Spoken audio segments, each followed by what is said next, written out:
What is up guys, welcome back to the channel. So today we're going to be having a look at map editing in Diablo 2 Resurrected, and in particular creating new levels and new entrances to those levels. Now there's some good news and some bad news on this front. The good news is that it is possible to create new levels and add new bosses to them, as we've seen in our last video about adding super uniques to maps. But the bad news is it can be quite tricky to do, very error prone, and I experienced tons and tons of different problems while trying to get this video put together.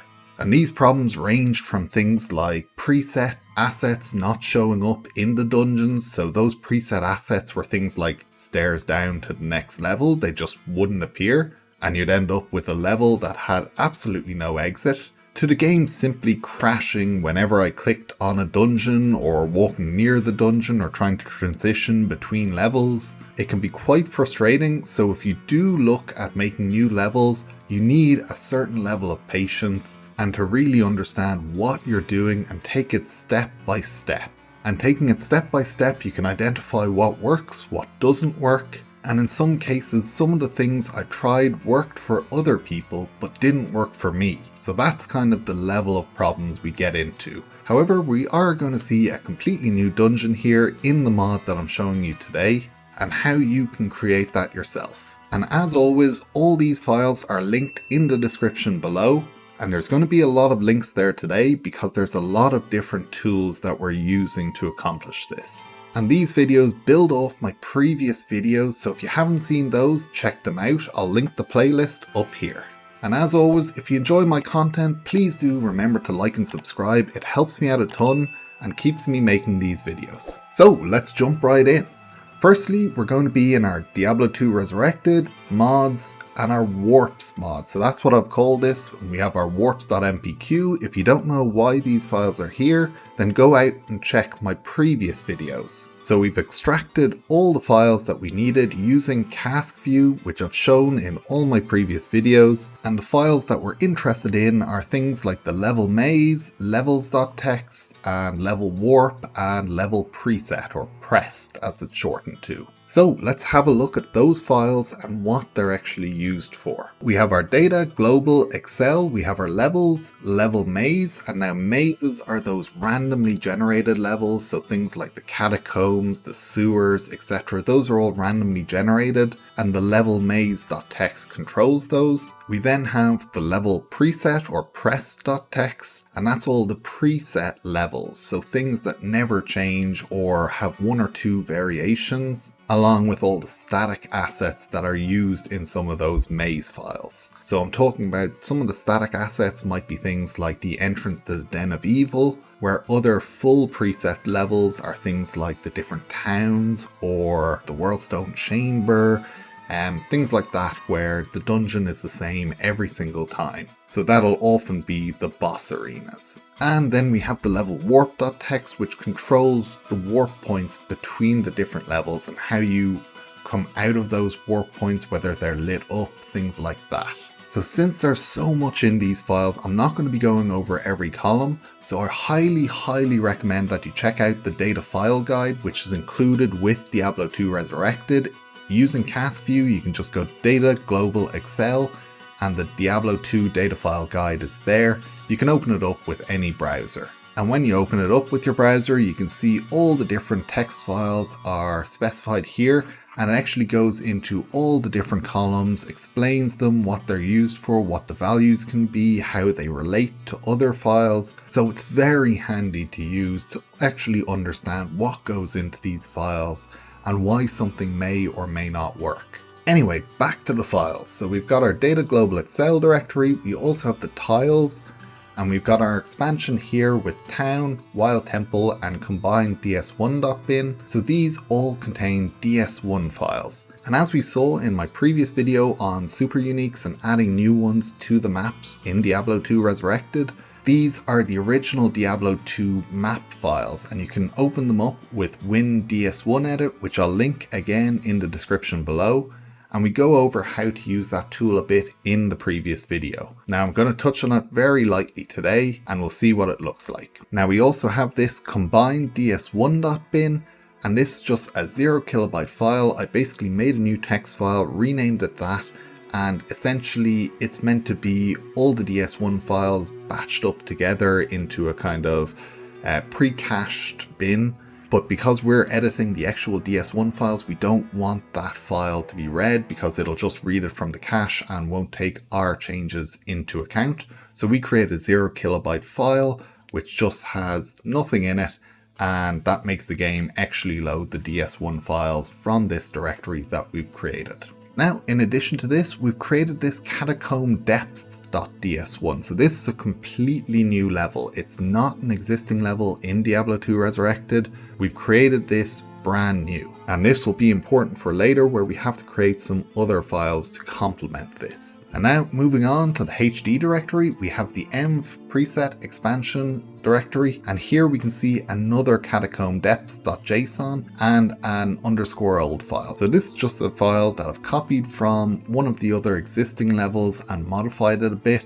And now modifying these JSON files is tricky, and we'll touch on that later. And you can see, in fact, the file size difference between those. I'll explain why that is. So this is just the original file, and then this is the new one that I've created, which actually gets used by the game. Now we have the room tiles folder, and we have this act5 catacombs.json, and this essentially is details on the warp point and the particle kind of effects to use for when you mouse over that warp point in the game. And again, we'll touch on that more later. And finally, we have our local lang strings levels.json. So this is where we just fill in the strings that'll show up in the game to show the level name. You know, when it's like to the catacombs or entering the catacombs, stuff like that, which shows up in the game. And we've modified these type of files in many, if not all, our previous videos. And I'm using Visual Studio Code to edit these JSON files. So a lot of you asked me what tool am I using? I'm using Visual Studio Code, which is absolutely free, and I'll link it down below. So that's a lot, but we'll touch on each point as we go, and I'll explain what I've done and why I've done it.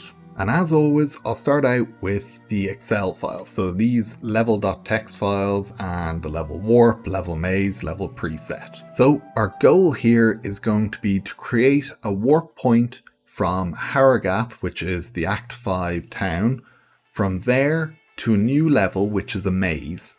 So that won't be a preset level, it'll be different whenever we load in, or I guess would be different if we weren't playing single player. And the exit from that maze level will bring us to a preset level, and that preset level will have a certain boss monster at the end, and we'll have actually modified it from an existing preset level. So it'll be based on an existing preset, but we'll change it around just a bit. Now, coming down to the bottom of the Levels.txt, you can see I've added 2 new rows here. And what I've done is I've actually copied Act 5 Temple 1 and Act 5 Temple Boss. So I've just copied these 2 new rows, pasted them down here, and then started changing a few of the values. So the first things I changed were the name and the string name. Now these aren't too important, they're not really used anywhere, but it's just for our own reference so we know these are whatever levels. The next thing to do is change the ID, so the ID has to be unique. That's how we identify what level it is. So just use ascending IDs. We went for 137 and 138 because 136 was the last value. You then have the palette and the act. Now the act has to be correct, and we have used Act 4 because this is 0 based. So it starts from 0, goes 1, 2, 3, 4. So Act 5 is Act 4 in this file. Us programmers like to count from 0. We now have another few columns. We have layer and the different sizes. So these sizes are how big the actual levels are, which is important for those maze levels. Now I've just left everything the same as the copied rows because I didn't want to change any of this yet. We then come over to these viz columns, and along with the viz columns, we've got these warp columns. Now these are the important columns for us. So these control the teleports between the different levels.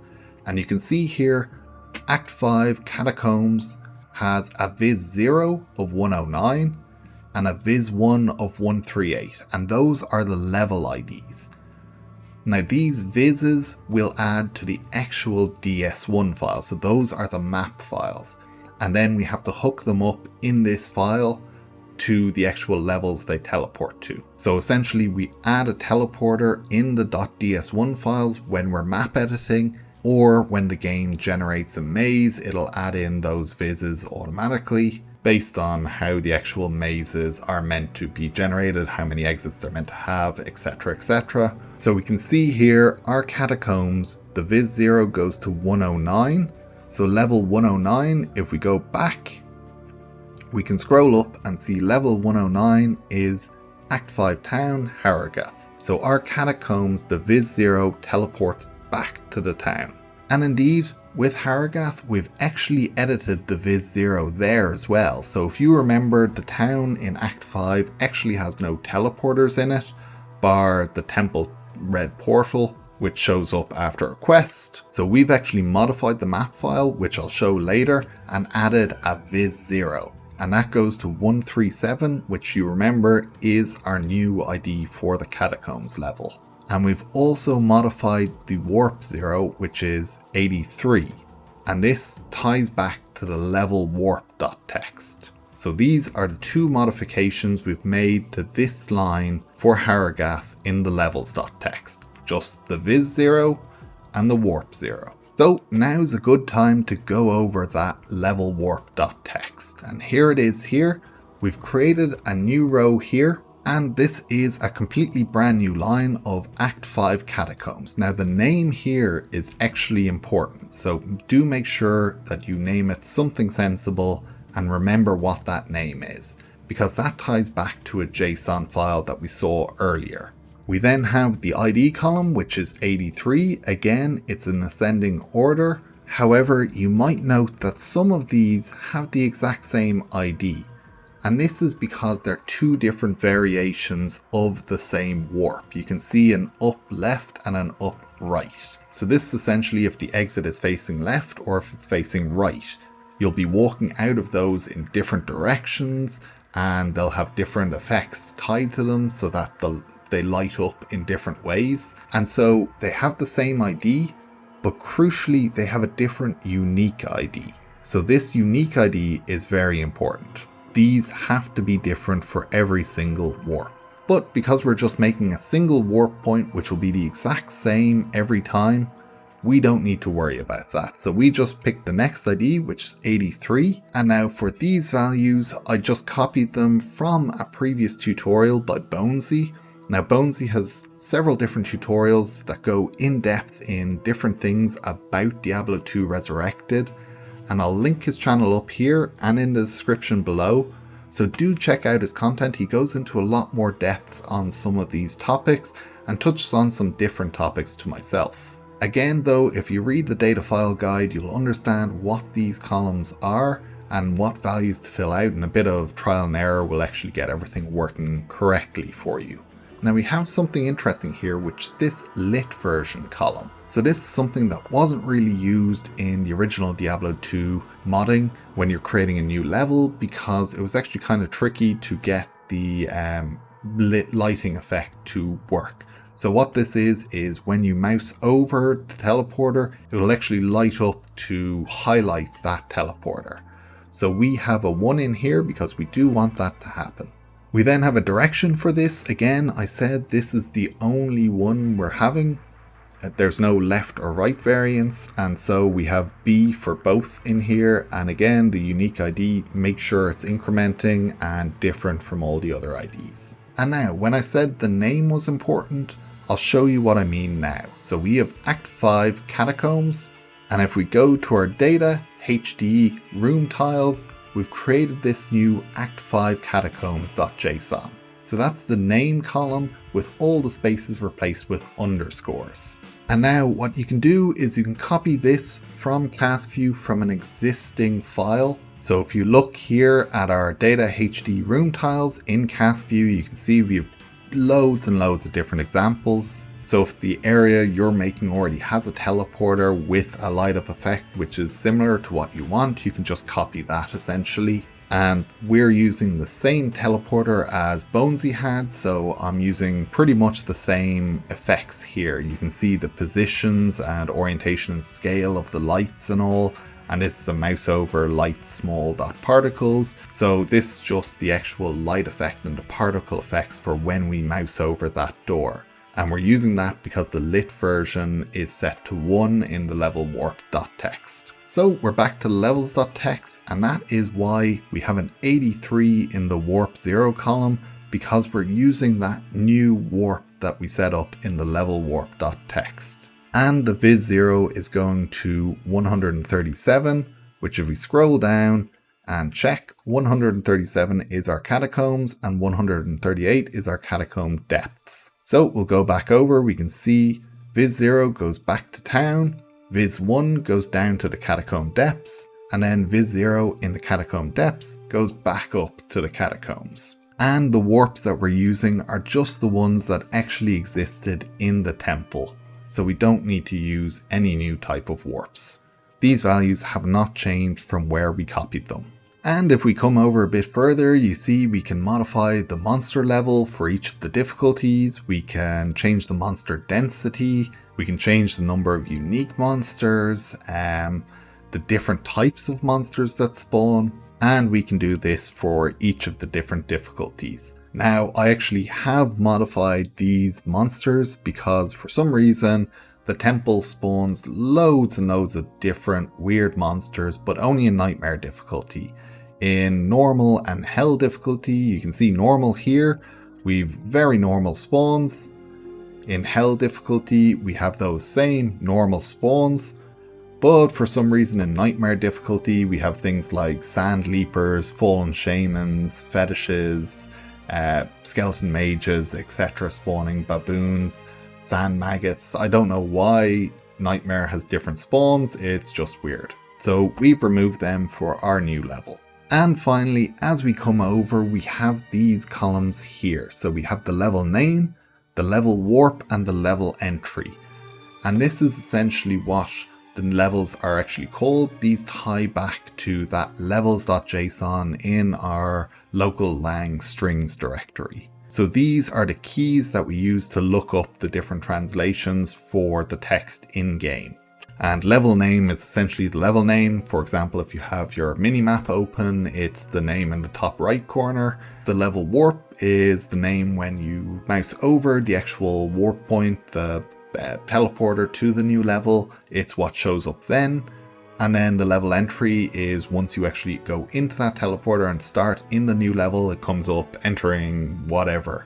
So there's 3 different strings associated with each level to show the different names in the different parts of the game. And we've essentially just made new names here. And if we go to our data, local lang strings, we have our levels.json. And in our levels.json, I've just come down to the bottom. So the last entry here is 26815.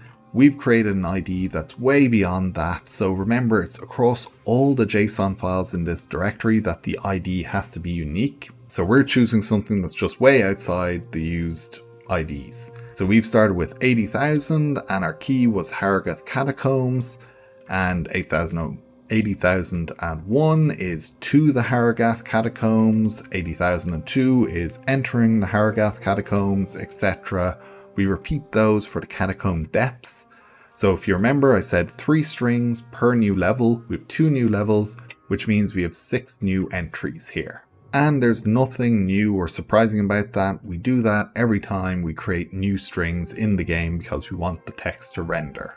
That's it with the levels.txt. We have our new IDs here, which we need to remember. But other than that, we can move on to the Lvlmaze and Lvlpreset.txt. So we'll move on to the Lvlmaze.txt first, and we'll go to the bottom of the file. And here we are, we can see we have a new Act 5 Catacombs here which I've created. Again, all I did was copy the Act 5 Temple 1, and then essentially this level column is what ties it back to the levels.txt. So our ID of the Catacombs there, our new level that we created, was 137, and so the level has to be 137. So that's how the game connects those two things.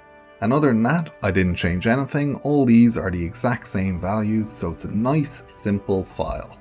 Now you can experiment with changing some of these values yourself, but we're not going to worry about that in this video. And now we're in the Lvlprest.txt. And as you can see, there is a lot of stuff in this file. So this is not just the levels, but it's also all those little preset assets which I previously mentioned. Things like new stairs down or little unique things that show up in the middle of different mazes or outdoor areas in the game. So a good way to tell if something is a level is you can look this level ID.column, and if we scroll down and see something actually has an ID, that means it's tied back to one of those levels in the Levels.txt. So again, what we've done here is copied the Act 5 Temple final room and just pasted it at the very bottom of this file. And you can see here, I didn't even change the name. I should have done that, but it doesn't matter. It's not used for anything. It's just a new level and this name column is ignored. So what we can do is look at the def column. So again, this is an ascending column. So we've picked the next value, which is 1091. We have our level ID, which ties it back to levels.txt, and our catacomb depths was level 138. We then have a lot of values which we're not using here. So we can scroll all the way over. So you can see some important columns here, which are the files and the file 1, 2, etc. columns. So this tells the game how many different files are available for this level. So something like the Act 2 town has, I think, 2 different variations where you can exit to the north or the west. Now for us, we only have one variation of this level. So we copied it from the temple. And the temple final room, if you remember, has 4 different directions where the boss can be. So it can be north, south, east, or west. So what we've done is we've changed the files column from 4 to 1. We've removed file 2, 3, and 4. We've just set those values to 0. And we've added in our catacomb depths.ds1 file. So this is just the directory and the file path to our actual new map. So we've created this new ds1 file by copying the temple's final room and just renaming it to something else. So that's it for our Excel files and for honestly most of the files. Now we actually get to the ds1 files and the JSON file. So now we're getting to editing the ds1 file. So I'm using Winds1edit and that's linked in the description below again. And we're using the complete edition, which is available on Bonesy's site. I'll link that as well. And that gives us this DS1edit loader, which we can use to load the maps. But before we do that, there is something important. So we're creating a new map that's completely brand new to the game. And the way we're going to do that is copying one of the existing DS1 files. So we're going to use the one where the final temple, where the boss is to the south. So you can see it ends with ENSW for your different directions of the boss. So we're choosing that one. We're going to copy it out, rename it to catacomb depths.ds1. So you can see it here. It's catacomb depths.ds1. We literally just took this file, copied it and renamed it. And we also have our townwest.ds1. So this is Harrogate from the 5th act. And we're going to edit these with Winds1edit. But before we can do that, we need to tell Winds1edit what this catacomb depths.ds1 actually is. Because it has no clue. It's never heard of this. And we do that by editing this maplist.txt. So again, we just open this up in Excel. And you can see it here. It's just a long list of the different DS1 files and the different names for them, their location, and a couple of other values. Since we're using an existing map, we just duplicate this row and rename it catacomb depths.ds1, change the name of it, and now the tool will actually recognize this level. So we can go to our ds1edit.loader, add our files, and we navigate to our data, global, tiles, expansion, town. We have our town here for Act 5, so let's add that in. And then we'll also add in our Wild Temple Catacomb Depths. And you can see here the level type ID and level preset definition are correctly loaded. and these come from that maplist.txt. And we can now run these levels in our editor. So here we go, we're in Harrogate, and you can see everything here. There's only a single preset, and what we're going to do is we're going to add a new viz in somewhere. So what we're going to do is essentially come to one of the walls, go to specials, and add one of these. And these are essentially those vizzes in the Levels.txt which tell the game that there's a teleporter here. So we'll cancel out of that, and what we've done is we've created one in front of this door. So you can see here it's viz0, which ties back to that Levels.txt. You can remember we set viz0 to the ID of the catacombs, which was 137, and this is where that viz0 ties in. So we've just deleted it there, and you can see up the top here we have W1, 2, 3, and 4, and these are essentially the different walls in this editor. And if we hit F5, F6, F7, and F8, they correspond to these different walls. So if we hit F5, you can see some walls disappear. F6, more walls disappear, and you can see W2 up here is now in red, so that means W2, this entrance here, is one of the wall 2s. And likewise for 7 and 8, those correspond to walls 3 and 4. So if we're adding a new wall in here, which is what these viz0s actually fall under, we can't set it as wall 2 because that corresponds to this graphic here. So if we set this something else, that entrance is going to disappear. So we're going to use wall 1, but you can use wall 3 or wall 4 as well, but we're using wall 1. And we go into our specials, and now we have a load of different vizzes here. I'm not going to touch too much on it, but you can see down here we have 10 and here we have 11.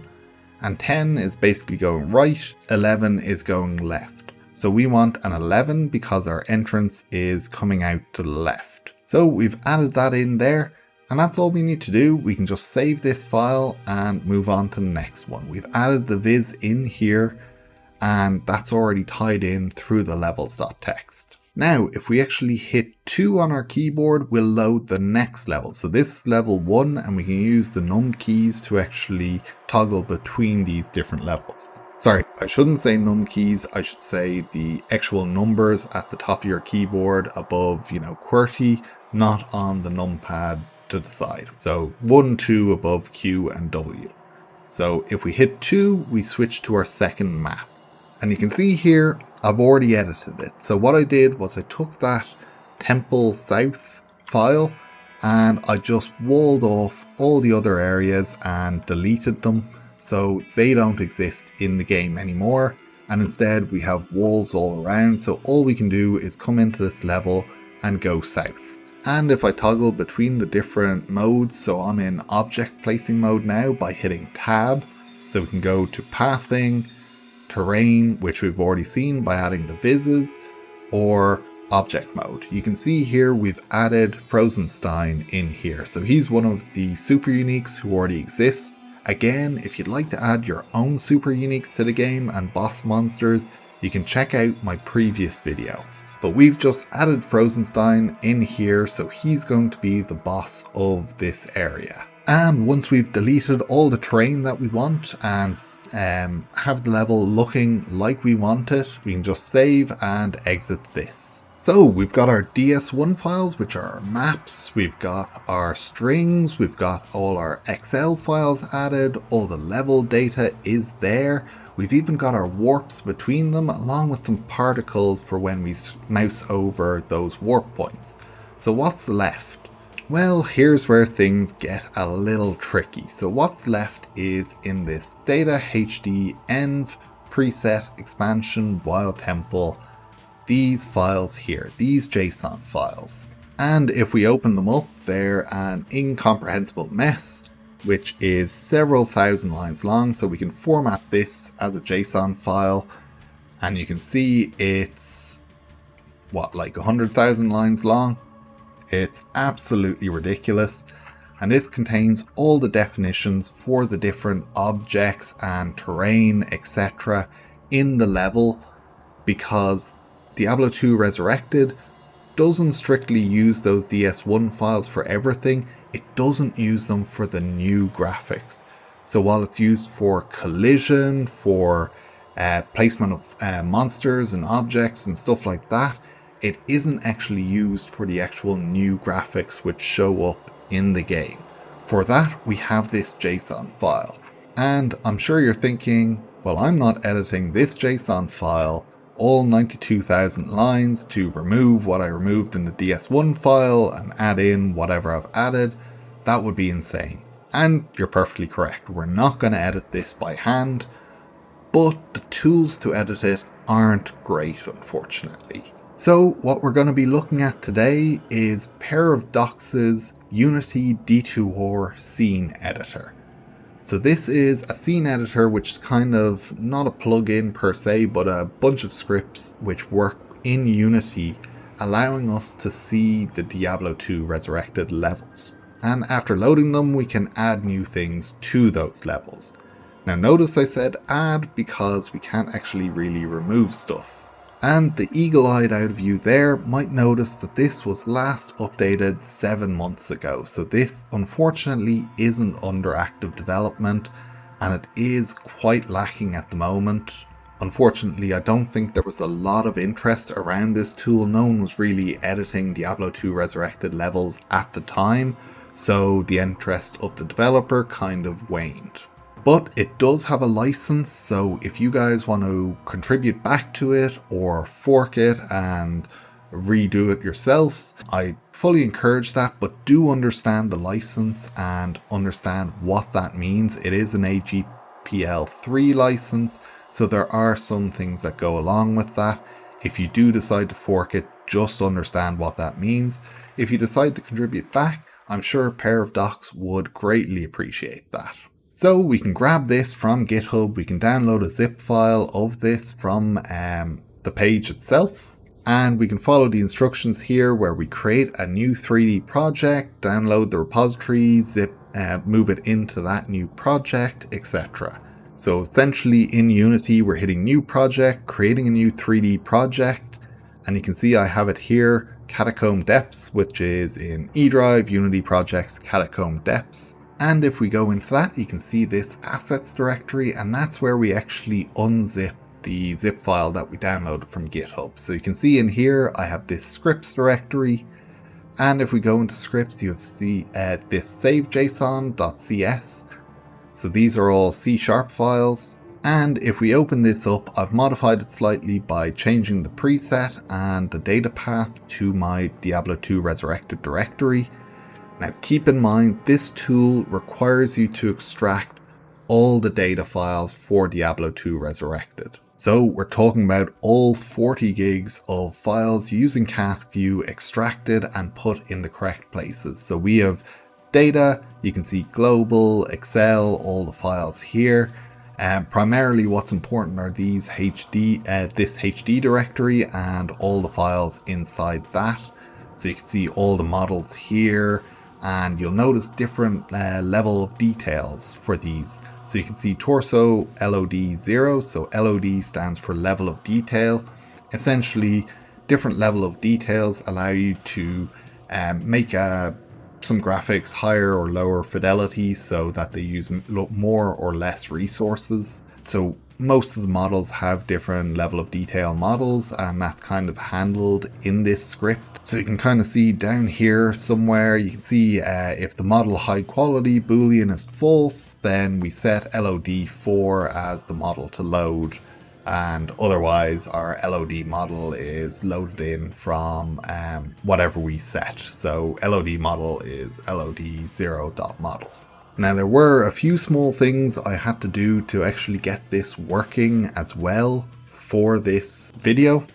So one thing I had to do is in this second else block, so you see in the first else block we have a try catch here, and if something fails in this block, it essentially does this instead, and we didn't have that in the second block.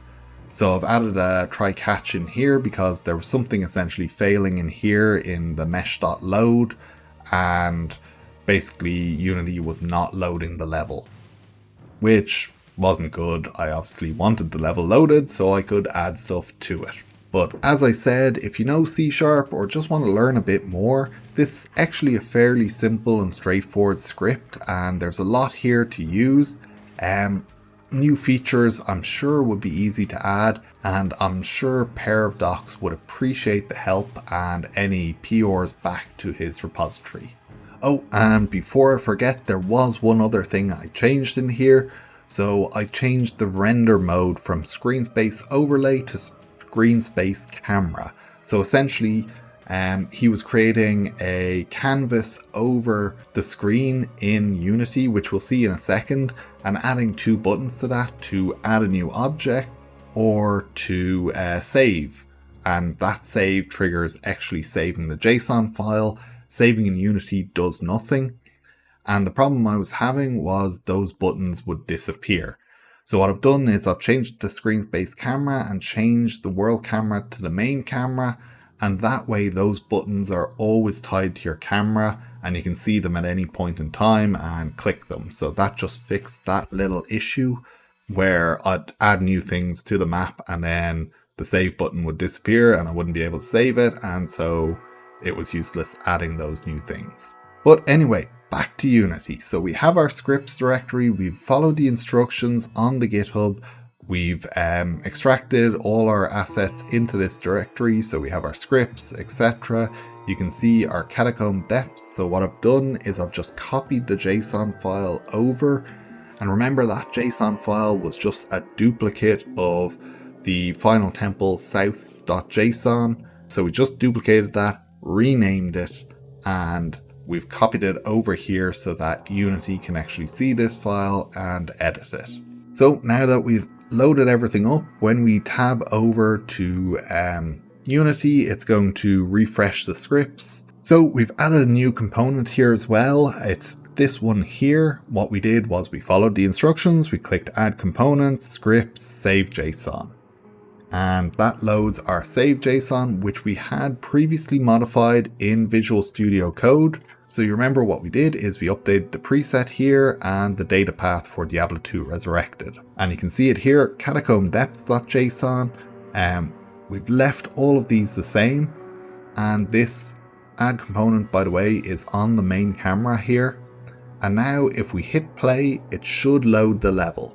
Now this will take a little while, depending on your computer as well. It could take longer or shorter. It's usually about a minute or so. And of course it depends what actual level you're loading. Smaller levels and smaller JSONs will actually load a lot faster because there's less models to actually load. So okay, we're finally loaded. You can see here we've a couple of debug messages just saying we've created the canvas. We've this preset that we're editing, and you can see here we have our save and add model buttons. So if we click save, it'll actually save the JSON file. Now we can't move about in this play mode. You can see all the different assets are loaded in here, but we have to pause to actually move around. So you can see my camera over there and the save and load buttons because I've changed it to a screen space camera instead of whatever else overlay or something it was. And you can see we actually have our buttons there attached to the camera. And if we come over here to the center, you can see the stairs is here. There's our stairs, which means this is the direction we want. So essentially what I did was at first I deleted, so I just selected and deleted all of these objects, thinking this would work. So I just did that, and obviously deleted the rest. Not going to worry too much about that now, and just deleted everything. And I thought, hey, that'll work. Spoilers, that did not work. So unfortunately, this is where the script needs some help. So after deleting everything, I basically went through and added in new walls here. If you came over here in the game, I can't remember exactly where they are. They're roughly here and here, I would say. So what I did was I basically went over here, copied, and used the red thing to move over. Likewise over here to fill in the gaps. And you can see there's a few gaps here where I'm guessing certain models didn't actually load. So again, other small issues with this script where certain models don't seem to be loading. The ground didn't load as well, so you'll see that in game is we're going to have ground here, which we can't see in the editor. So this is not a perfect tool and you will not get great results. But again, if someone wants to help out with that, it is a great learning experience. So what we did was essentially copied the walls, moved them over, copied walls, moved them over, copied walls, moved them over, and just lined everything up so that the gaps are actually filled. Now I think I left one gap unfilled here as well, so that I can show something else in game, and that's the collisions are controlled by the DS1 file and are not controlled by this. So I can add anything I want in here and just walk through it in the game because it doesn't have collision here. Once we're finished editing this, we can click the pause button again. We go back to the main camera. You can see our save button here. If I click save, it'll save. You can see save objects to JSON was called. And unfortunately, this is where there are some problems. It, as I said, does not allow you to delete files or delete objects in this. So I think it takes what's already in the JSON file and compares it to what's in the Unity editor and then adds anything new there, instead of taking what's in the Unity editor and essentially creating a new JSON file, or at least creating the entities in that JSON file from scratch. So if I come back out, you can see our file here, catacomb depths, 2.578 megabytes, and that's a bit less than what we have here. But anyway, we'll use the one that I prepared earlier, so it's 2.8 megabytes. The original was 1.5 megabytes. So you can see there something went wrong, additional objects got added in, because we only added a couple of walls, so that should not have nearly doubled the file size. So there is something a bit weird in that save JSON script. Again, if you're a programmer, do feel free to look into it, but we're not going to worry too much about that right now. So we have our JSON file. We have absolutely everything done now. We just need to test it out. So again, we open our BattleNet launcher, we go to game settings, we have our -mod warps-text, and we hit play. We load up our character, please subscribe. Here we go in game. It's a bit laggy because I still have Unity running in the background, and we run over to where our warp is meant to be. So now, remember we've added our viz0 in here. If I scroll over this door, it should light up and we should see to the Harrogath catacombs. So there we go. So you can see the door nicely lights up. That's thanks to Bonesy's work there, creating that particle, which is this mouse over particle. And we have our text from our Levels.json. So if we go down here, we can see we're in a new map. Now I've already explored this just for ease because I wanted to get to the warp point down. But it's got all the enemies which we've set in here. And we can see up in the top right, Harrogath Catacombs. So again, that comes from the Levels.json. And this is to the Harrogath Catacomb depths. And this is where things get a bit janky. So you can see in the minimap, we have some weirdness here. So you can see these kind of walls coming out.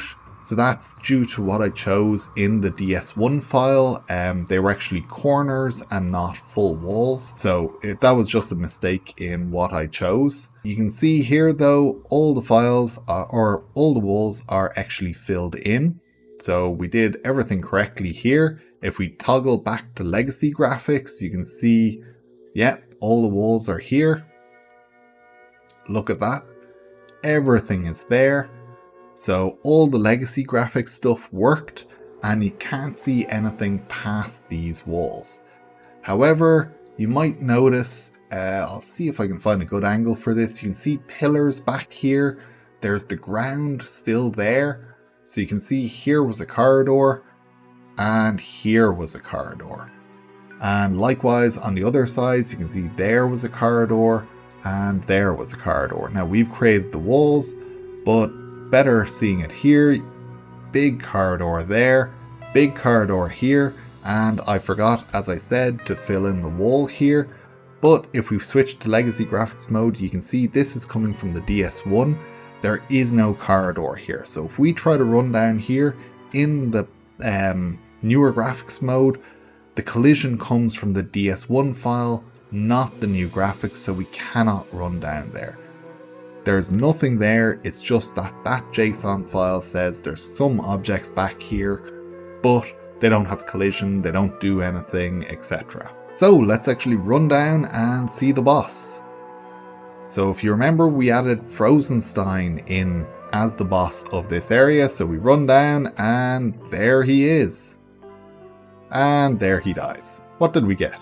Oh, we actually got a unique, a Ripsaw. So there we go. That is how you create new levels in Diablo 2 Resurrected.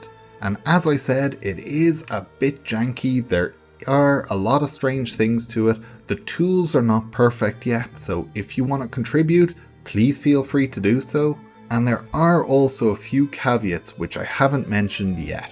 So those are things like using assets across acts really doesn't work. Sometimes it kind of works, but sometimes it doesn't.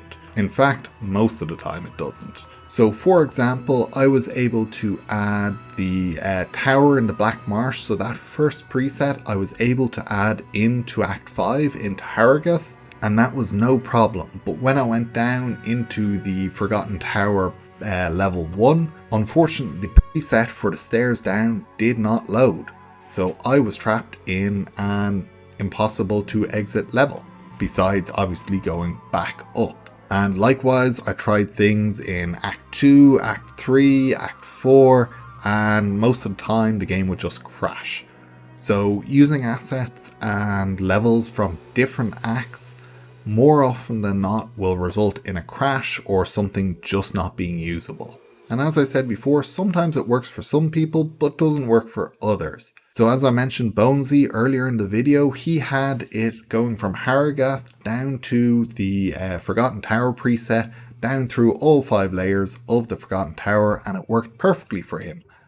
It did not work for me, even though the files were identical. And likewise, there are some things that just don't seem to work, like I copied certain levels in Act 3 and they just crashed the game. And unfortunately, when the game crashes, it doesn't actually tell you what went wrong, so it's really hard to debug those scenarios, and sometimes just kind of need to throw up your hands and say, well, it happened, I'll move on and try something else. But as more people attempt this, the knowledge of what happens, why it happens, etc. will grow, and hopefully the tooling will get better. Now personally, the approach of using Unity to edit those files is clever, and it is nice to have that 3D editor to do stuff like that, to add new models and hopefully in the future remove models from a level. But I think a better approach would be to start from the DS1 file and create a script which essentially generates the JSON file from